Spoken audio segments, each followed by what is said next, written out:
After receiving an overwhelming amount of positive feedback on the first solo roam, I promised you guys I would do more of these.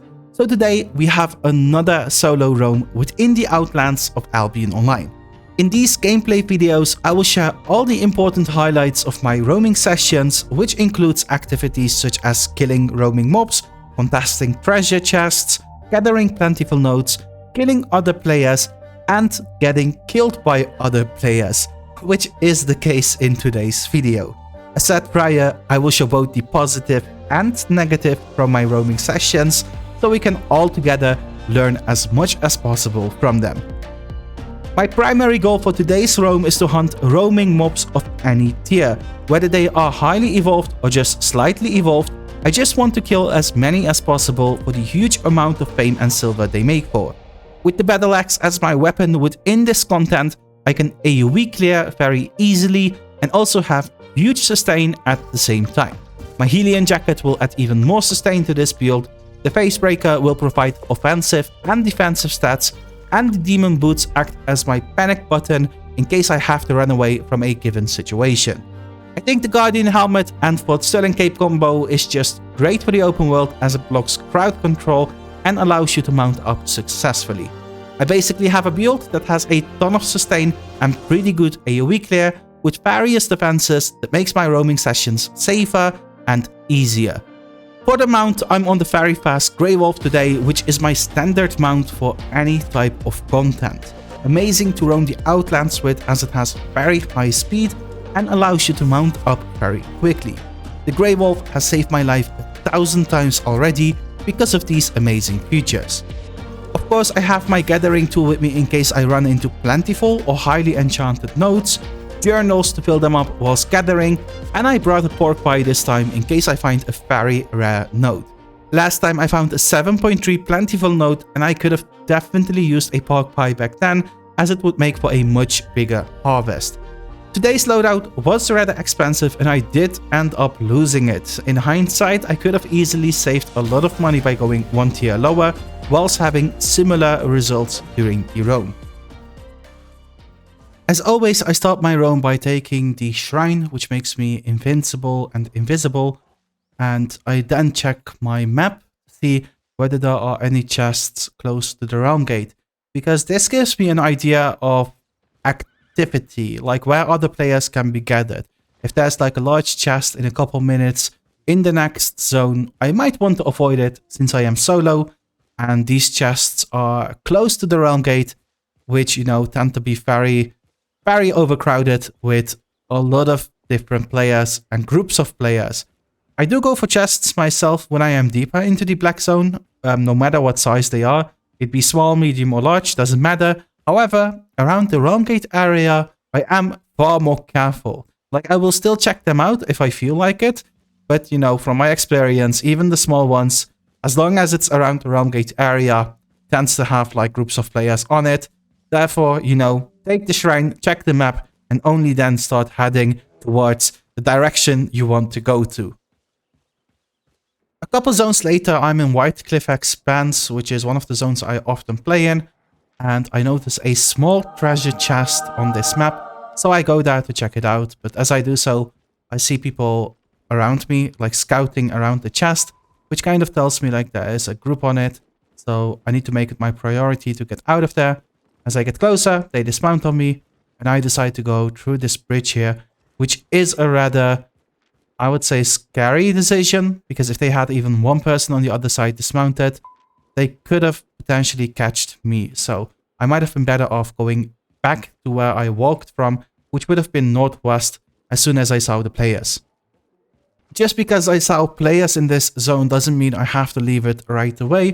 You know, if I create a bit of distance between them and myself, I can just start doing my content. So when I see this skeleton guy here, which will make for good amounts of fame and silver, I will just kill him, you know, as long as you are not in any risk whatsoever, as long as you haven't been spotted by other players.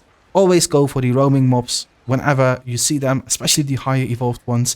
As you can see, it makes for quite some fame and silver. Do keep in mind, I do have a satchel, so I do get extra fame on top of the already high fame they provide. A quick tip in between: the daily challenge now gives you an Adept's Tome of Insight, which is untradeable. And since it is untradeable, you won't lose it when you die. And you know, an Adept's Tome of Insight is a free 10k fame, so it's very welcome for any player. Therefore, what I do, as soon as I see the notification, I just grab the tome, keep it in my inventory, and continue about my day. I know myself, if I don't grab it right away, I will most definitely forget about it, and there's a big chance you will forget about it as well. As I go about roaming, I see a blob on the territory where people are dying, which makes me curious, so I go there to check it out. Players are perhaps mage trading or invading a territory, ganking, whatever they do. No immediate danger, but you know, as I scout around, I see there's a blood ladder that dismounts near me, and that tells me I need to create some distance, because the blood ladder does have dismount potential. A lot of DPS on the blood ladder, so it can bring me from 100 to 0 real quick, and the group might potentially turn on me. To show you the potential of this weapon, this build, and how I go about killing groups of mobs, I will use this clip. As you can see, there are 4 mobs, and as you can see, I don't have any issues sustaining or killing whatsoever. The food I'm using makes for plenty of sustain already. Combined with the bleed, you know, it makes for passive health regen. I pretty much use my Q and W only. If I needed sustain, I would first use my E before using my armor. Since I don't need sustain here, I just use my E for damage purposes. As you can notice, I keep close to my mount at all times. In case someone ganks me whatsoever, I will just pop my helmet and mount up, you know, get away safely. Therefore, it's just very important, you know, you play this build like this. Or in general, if you go about killing evolved mobs, roaming mobs, keep close to your mount, save your guardian helmet, just in case someone decides to gank you. So I just talked about the guardian helmet, which is funny because the next thing that apparently happens is that I see an enemy player which is killing mobs, like a bunch of mobs actually, so it's going to be very difficult for him to mount up successfully. But because he uses his guardian helmet, he gets the shield, he can mount up without being interrupted, which prevents him from being ganked. Next up, we have a small treasure chest, which I really turn into a Fiesta because I'm just greedy. I'm being greedy, I'm being overconfident, I'm being arrogant, like all the bad things you don't want to be. Don't repeat this, like don't act like I do. It's just, I was like trying to pick a fight, I believe, because, you know, although they are a group, I do feel like the item power was noticeably lower, and I am in a build that has 1vx potential, which is why, you know, I try to loot the chest here. I click on the mount by accident, which makes the siege bow waste his E, but as I go about looting, the first group starts running away because there is a second group, which, you know, is very good for me because I can use my W to get away and mount back up. If the second group didn't arrive, I would have basically forced myself into a fight there. Nonetheless, the second group, you know, decides to dismount and go after me, which simply is my cue to disengage from this situation altogether. Fuck this shit, I'm out. As I go about playing in the next zone, I notice that one zone over in Terswater Gully, there is a large chest in 25 minutes, and there is also a purple energy vortex, a rare energy vortex, in 1 hour. So I simply notify my guild about the vortex, because one zone over in Terswater Waste, we have a territory, so we can drag it there, and we can get a lot of might for many of our members.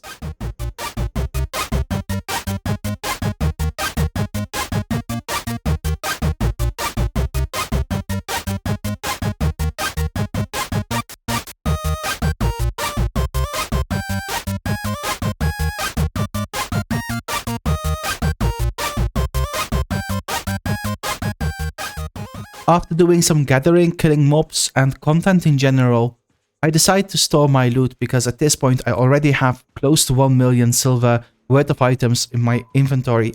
So what I simply do is go to the bank in Terswater Gully, where I have a tab open, and if you don't have a tab open, you can purchase one for 250k. This way you can secure your loot across the black zone anytime you want to. Therefore, you know, if you do play from certain locations within the black zone and you don't have something like a hideout where you can store your items, these bank tabs can be very useful. So I depot about 600-700k worth of items here, which is nice because this way I can always go back to this tab and grab my loot when I want to go back to town. And, you know, if I end up dying, I already have an expensive set. I don't need to lose everything in my inventory on top of that.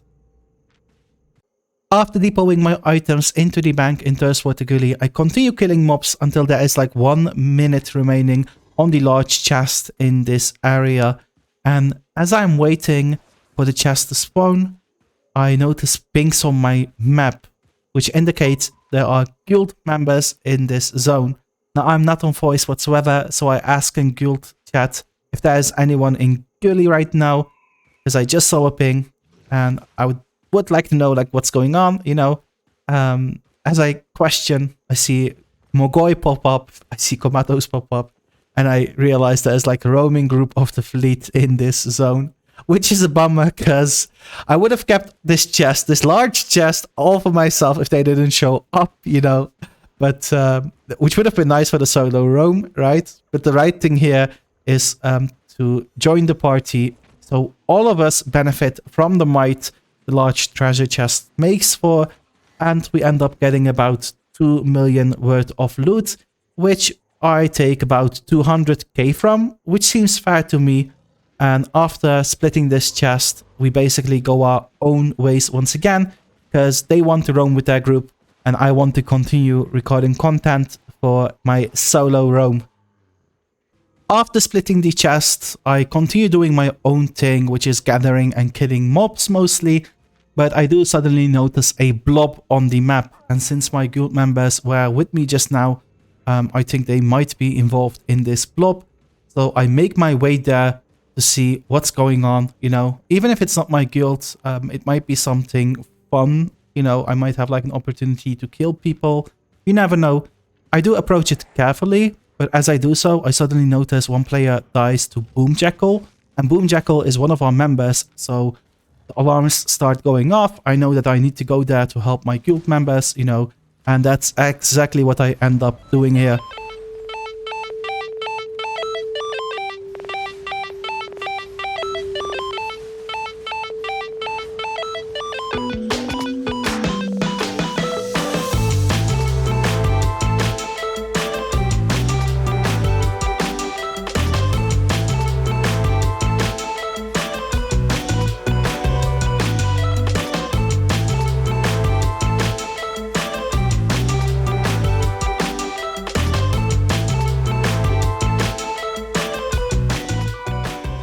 As the fight comes to an end, I decide to check the bodies to make sure we didn't leave any loot behind. And as I do so, I make the biggest mistake one can make when playing in the black zone, which is feeling safe in the black zone. Because I feel safe at this point, we just had a victory, I didn't feel any threat whatsoever. I completely neglect checking my map, where, you know, if I were to look at it, I could obviously see a big blob come towards us. There were pings on the map indicating there is something going on. I ignore all of that. I'm just blind to it. I'm also not in voice, so I'm also deaf to everything right now. But my guild members do notice it. They get out. But, you know, I panic here. I notice a couple dismounted people on the gate, and I go southeast. I really should have just gone through the gate here. I'm not really sure why I went southeast. I think I just thought that the blob wouldn't chase me because I'm just one player, and that the blob, you know, wouldn't dismount altogether just to get me. But they do end up doing so, and this becomes like the part where I die because of all the mistakes I just made, which, you know, is not being on voice chat, not paying attention to my map, and also feeling safe in the black zone. After I die, I decide not to continue my roam, and it's not because I'm pissed whatsoever, not at all. It's just that in about 20 to 30 minutes, the purple Vortex, which we had earlier in this video, is gonna spawn, so I really want to go for that with my guild. We do these vortexes whenever we can, as they make for amazing might and content. We always have great fights on them. Therefore, I end my roam here, which ended up being a 1-hour roam, where I initially started with a loadout worth about 2 million. Now I did end up losing that 2 million, but in return I had a lot of fun, first of all, in that 1 hour. I had a lot of action, I felt like, and I got close to 3 million fame credits, which is awesome. I still have the 700k worth of loot in Gully in the bank, which I secured. I also picked up hundreds of K in silver. So all in all, I gained a couple K might, I gained a couple million fame credits, but I did lose 1 million silver, which is why I rate this video as a D. D is like acceptable, right? It is acceptable. If we go solely by the mistake I made, where I ended up dying, I would say that's an F, right? That's a very big F. Too many mistakes that led to me dying, which shouldn't have happened. But it is a nice thing, ironically, because this way I can share it with you guys, and you guys can make sure never feel safe in the black zone. I will definitely not feel as safe next time. Like next time I feel safe in the black zone, I will have like this unconscious thing trigger that will tell me, like, that will remind me, like, this happened the last time you felt safe, so snap back to reality, you know? So that 1 million silver loss is like a lesson paid, in my opinion. So yeah, I would say this was an acceptable D-rated roam, where I lost a bit, I gained a bit, and I had a lot of fun. And I hope you had a lot of fun watching this video as well.